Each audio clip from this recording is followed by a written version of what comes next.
Hunger is here, but so is the solution. That's the mantra of the Second Harvest Community Food Bank here in St. Joseph. And we're talking with Atcha Rich, who really has lived this and learned about it. And I know it's a personal thing for you here, but could you share your story and tell us how you came to seek out the help of Second Harvest? Well, I was sitting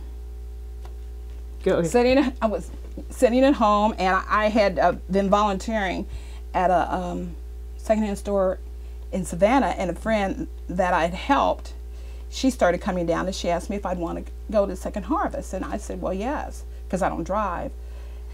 So I started going with her, and I wanted to give back in some way, but I know because of me having fibromyalgia and a heart condition and osteoarthritis that I couldn't go and volunteer to help shelf food or bring the carts in and out, and I was just trying to figure out a way to give back. And I mentioned to one of the staff members at Second Harvest that I like to create recipes, and it started that way. So you create these recipes and you share them with people. Talk a little bit about that. Well, it's usually a week after I've been there. Mm-hmm. I go through the line and I notice what people aren't taking a lot of. And it's usually something rare like zucchini, summer squash, they have bok choy, asparagus, lots of turnips. And I come home and I think about all those different ingredients. And one time we had a lot of peppers too, like sweet bell peppers.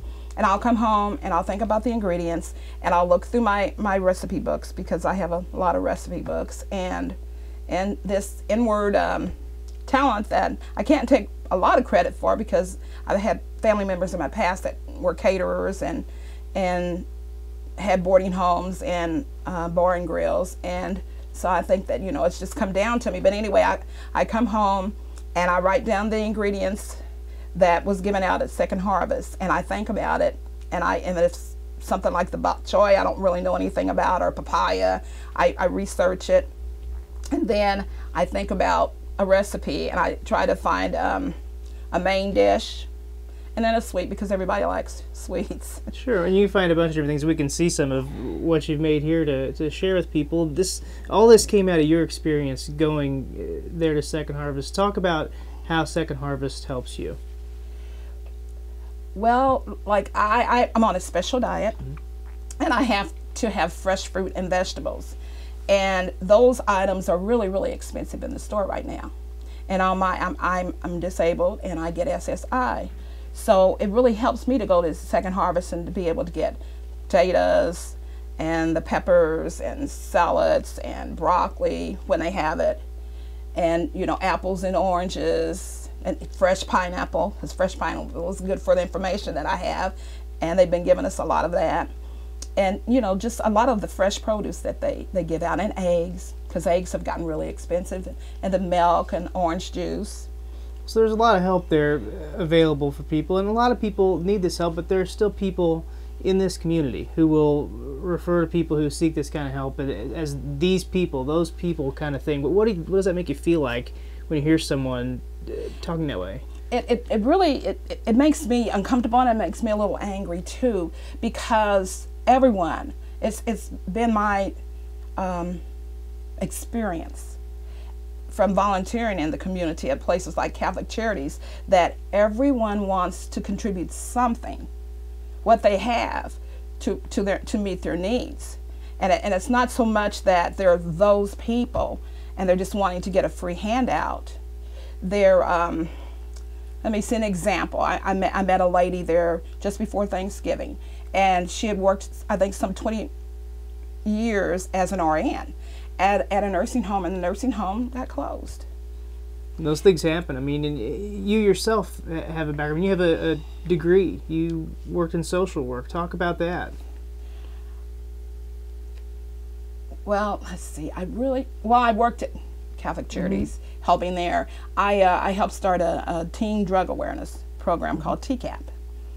And I coordinated, you know, getting all the supplies, the materials for that program, and then I helped write up grants to get money, you know, to support our program. And then I went out with the other lady, Dorothy Blakely, and we went and we walked to, you know, homes, and we went to apartment complexes and walked around and talked to families and children, you know, and got, you know, the children together and started, you know, teaching them, empowering them about, you know, drugs and the different bad things out there, and also encouraging them to excel in school, to be, you know, to be obedient to their parents.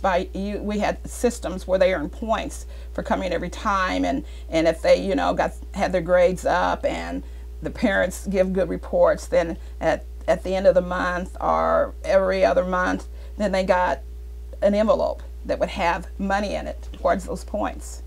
And it really did, it helped the kids. And let's see, what else did we do? I helped with the emergency assistance program, where people would come in and need help with their utilities. Well, you've helped people of all ages, in all situations, and you look around and, like we said, I mean, so many different people need help here. What one thing would you say to people who see this about how they can make a difference? I mean, just any kind of way that they can help fight hunger in this community. It's like if you have a neighbor that's a shut-in, and you know it's an elderly person, and you're cooking, you can take a plate of food to them. You can, if you go to the grocery store and there's a good buy that day, you can buy something extra and take it to that neighbor, or you know, that's a shut-in, or if you know a neighbor that recently one of the parents lost their job, you know, can take extra food and, you know, and say, you know, I got all this and I really didn't need a lot, so I thought I'd share it with you, you know, to help them keep their self-dignity, but at the same time to help them to be able to feed themselves and their family. So many different ways. I mean, people have different talents. You have a wonderful talent here. I know there are many people out there seeing this that have talents too, and we'll put the information up on the screen. You can get a hold of Second Harvest and find out how you can help them out today.